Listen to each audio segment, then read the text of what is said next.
CPM এসছে কার কারণে? কে এনেছে সিপিএমটা ত্রিপুরাতে? ত্রিপুরাতে সিপিএম ছিল না, ত্রিপুরার মাটি সিপিএম এর না। কমিউনিস্টকে কে আনলো?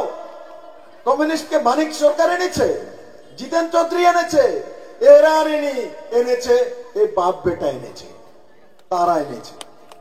ত্রিপুরা রাজারা প্রজাবৎসল, ত্রিপুরা রাজারা কোনোদিনই মহিলার উপর অত্যাচার করেনি, তাহলে কমিউনিস্ট কেন এলো? কমিউনিস্ট তো যেখানে অত্যাচার হয় সেখানে আসে, তো ত্রিপুরাতে তো হয়নি।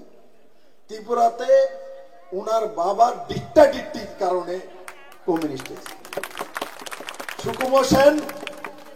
সুকুমার সেন কংগ্রেসের মুখ্যমন্ত্রী ছিলেন, বনমালীপুর থেকে এমএলএ ছিলেন, শাদীশুদা করেননি, একা ব্যক্তি, ভালো মানুষ ছিলেন, ইমানদার লোক ছিলেন।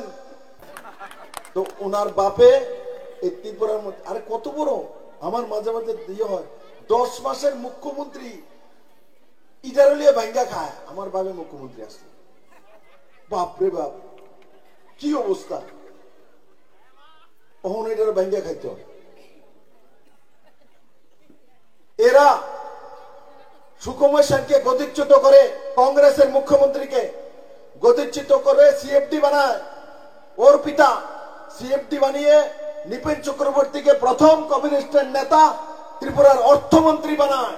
এরা সিপিএম কে রাস্তা দেখিয়ে ভিতরে ঢুকিয়েছে। অর্থমন্ত্রী হওয়ার পর সিপিএম শক্তিশালী হয়ে যায়। আর 1978 নির্বাচনে কমিউনিস্ট 56টা সিট কিভাবে পেয়েছে? এরা কংগ্রেসের মধ্যে গুড়বাজি করে এক একটা সিটে তৎকালীন সময় 2টা 3টা 4টা প্রার্থী দাঁড় করিয়েছে। কংগ্রেসের ভোট 3 ভাগ 4 ভাগ হওয়ার কারণে সামান্য ভোটের মাধ্যমে কমিউনিস্ট পার্টিরা এমএলএ চুনে সত্তাতে চলে এসেছিল। 3টা 4টা করে প্রার্থী দাঁড় করায়।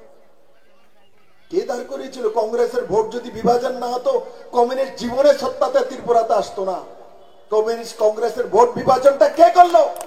বিলাল বাবু ভুল করছি নাকি? এরাই আনছে। এই কমিউনিস্টের পিটার বোনকে কি দিয়েছে? বিজেপি আইলে সব মুসলমানরা বাংলাদেশ পাঠাই দেব, ইটা দিছে। পাঠাইছি নি আমি? 10,323 অনেক আন্দোলন হয়েছে। বিটার বোনের মানুষ আগরতলাতে থাকে, জানে আগরতলা শহরের মধ্যে কত আন্দোলন, রাস্তায় বসে থাকে। 10,323 আমি মুখ্যমন্ত্রী হওয়ার পরও আমাকে গিয়ে বলে আমাদেরকে করে দিন স্যার। আমি বলেছি বাবু, আমি সুপ্রিম কোর্টের কাছে আপিলও করেছি যে মানবিক দৃষ্টিতে তাদেরকে করার পাক্কা করার আমাকে পারমিশন দেন। সুপ্রিম কোর্ট দেয়নি। তাদেরকে চাকরি কে দিয়েছিল অবৈধভাবে? কমিউনিস্টরা, সিপিএমরা দিয়েছিল।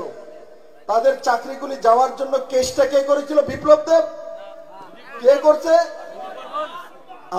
এদিকে যে বিধায়ক উনি কেস করছেন, এখন যে প্রার্থী উনি কেস করছেন। এখন সিপিএম এতদিন তাদের দোষ দিত বলে এরা কেস করে চাকরিগুলো খেয়েছে। এখন 10,323 পরিবারকে ছেড়ে দিয়েছে। এইবার উনি বন্ধু হয়ে গেছেন, ওনার বন্ধুরে ক্যান্ডিডেট করেছে। সিপিএম এর ক্যান্ডিডেট হচ্ছেন ওনার বন্ধু।